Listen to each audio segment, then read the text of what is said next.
রাজ্যের বিরোধী দলনেতার সভাস্থল পরিদর্শন করলেন ধ্রুব সাহা। আগামী 27শে জানুয়ারি বীরভূমে আসবেন রাজ্যের বিরোধী দলনেতা শুভেন্দু অধিকারী। তারাপীঠে মা তারাকে পুজো দিয়ে রামপুরহাট বিধানসভার চাকপাড়া ফুটবল ময়দানে কর্মী সম্মেলনে উপস্থিত থাকবেন।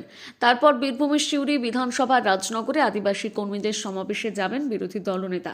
বিরোধী দলনেতার সভাটিকে সুশৃঙ্খল ও সফলভাবে আয়োজনের লক্ষ্যে আজ মাঠ পরিদর্শনে উপস্থিত ছিলেন বিজেপি রাজ্য কমিটির সদস্য তথা বীরভূম জেলার প্রাক্তন সভাপতি ধ্রুব সাহা এবং মহিলা মোর্চার সভানেত্রী রশ্মি দে, বিজেপি নেতা শুভ্রাংশু চৌধুরী এবং শান্তনু মণ্ডল সহ জেলা ও মণ্ডল স্তরের নেতৃত্ব।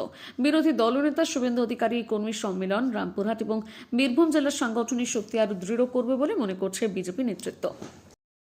দেখুন, ভারতীয় জনতা পার্টির নেতা, পশ্চিমবাংলার বিরোধী দলনেতা, সকলের পশ্চিমবাংলার যুব সমাজের স্বপ্নের মণিকুঠায় যিনি জায়গা করে নিয়েছেন, বাংলার যুবকের স্বপ্নের ফেরিওয়ালা আমাদের বিরোধী দলনেতা শুভেন্দু অধিকারী আগামী 27 তারিখে বীরভূমে আসছেন।